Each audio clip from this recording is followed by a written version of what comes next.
Čakáte bezduchý rozhovor? Máte smolu. Toto bude duchaplná jazda s mojimi magentovými kolegami. Vítajte v Spirit Taxi. Dnes na ceste s Jančím. Nazdar, Spirit. Ahoj, Janko. Čau. Kam to bude? Vieš čo, práve som skočil na meetingu, poďme sa niekam najesť. Poďme na to! Tvoja pozícia je momentálne Lead Deal Solution Manager. Chceš vedieť, aká je tá moja? Team Lead Driver IT Solution Problem Solver. Fúha, to je celkom komplexné. Mal si už niekedy aj pozície s kratším názvom? Alebo čím dlhší názov, tým väčšia frajerina?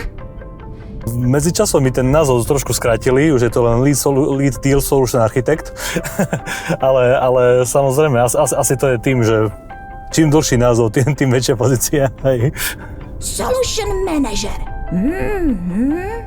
Takto určite rozlúskneš každé riešenie. Čo vlastne znamená tvoja pozícia? Tak vlastne, keď si vieš predstaviť nejaký tender, alebo keď niektorí veľkí zákazníci potrebujú riešenie, tak dostaneme vypísaný tender a ja som ten, ktorý zodpovedá za technické riešenie. Väčšinou som na tých najkomplexnejších dealoch, i veľké automobilky alebo veľké firmy, keď potrebujú nie len sieť, ale aj datové centra alebo hociaké technické riešenie, tak ja som ten, kto vytvorí tím na to, aby sme to nejakým spôsobom sklbili a potom dozerám na to, aby sme sa dielčie riešenie alebo celkové riešenie dodalo, nacenilo a vyhovovalo zákazníkovi vonkoncom. Počul som o tebe, že si v Téčku už krásnych 6 rokov. Prečo si sa rozhodol prísť práve k nám? Tak to je trošku komplexnejšie. Ja som bol totiž v Írsku 5 rokov a kvôli rodine sme sa rozhodli vrátiť naspäť na Slovensko. A hľadal som si prácu a vlastne Téčko bolo to, čo mi ponúklo taký ďalší step v mojej kariére, čo pre mňa prišiel celkom logicky. Ako vyzerá taký bežný deň Deal Solution Managera? Väčšinou sa nekoná v Košiciach. To znamená, že veľmi veľa času trávim so sluchátkom na uchu, či už doma alebo v práci, kde počas rôznych meetingov proste prehodnocujeme či už riešenie alebo proste operations, TNTčko a všetky proste malé súčiastky, ktoré dávajú tomu celku zmysel. A tým pádom proste, keď to nie ide inak, tak to robíme virtuálne. TNTčko! To snad nie! To, čo robí bu-bu-bum? Hej, to je toto tu. Nie, TNT je vlastne spôsob, ako dodávame riešenie. To znamená, že ak by zákazník chcel proste nejakým spôsobom zostať z bodu A do bodu B, tak TNT zaručí to, aby v bode B všetko bolo dodané.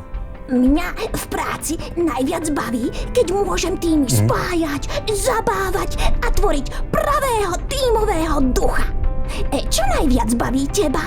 Najviac ma baví to, že proste nie je jeden deň taký istý ako ten druhý, lebo proste stále každý dňom sa niečo zmení, niečo sa upraví a aj z dealu na deal proste je to iný tím, iné komplikácie, iné výzvy. A tomu dáva takú farebnosť, takú pestrosť. A pracuješ častejšie z domu alebo z našich kancelov?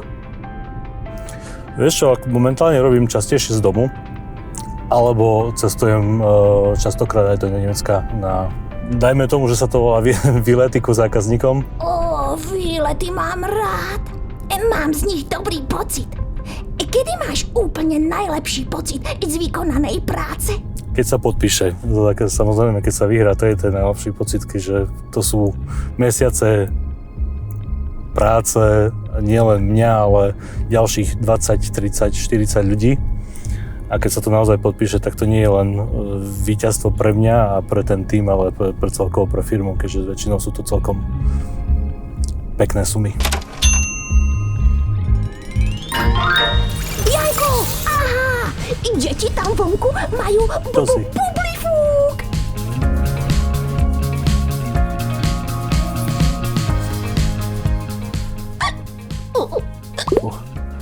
Tak to teda nebol dobrý nápad. To teda nie. A ty si od malička chcel byť ITčkárom?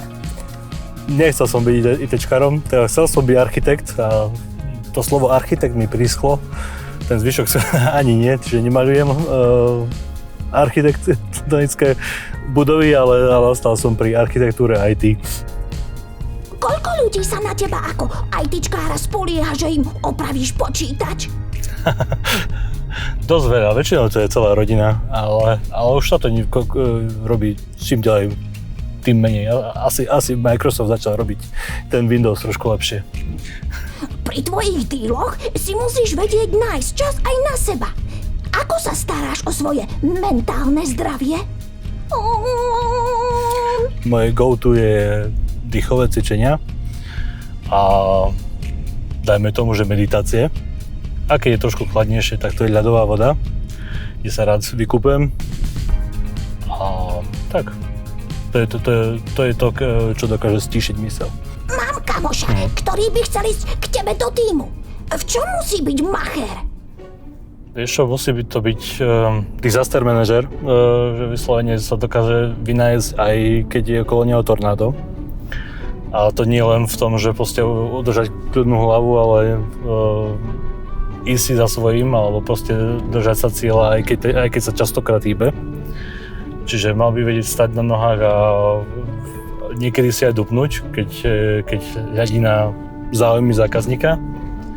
Dobrý komunikátor, keďže riešime väčšinou veľké týmy a rôznorodých ľudí, tak musí sa vedieť s nimi doslovene niekedy aj vyhadať v ich materskom jazyku, čo je častokrát nemčina, a mať dobré nápady. Kto hľadá, ten nájde. Čo ťa motivuje, aby si sa posúval stále vpred? Tak inšpirácia je vyslovene hľadať možnosti, ako využiť najnovšiu technológiu. Čiže to umelá inteligencia, či sú to satelity, alebo niečo z toho súdka. Častokrát sa to vidí u tých zákazníkov, že sú takéto nové riešenia. Čiže mať dosah na nich, pracovať s nimi. A z opačnej strany vidieť aj ten vývoj a takých velikánov, ako je Musk, ako si ide svoje. Díky, Spirit, ešte sa ti ozvem. Jasné, Janči. A už ťa niekto ghostol?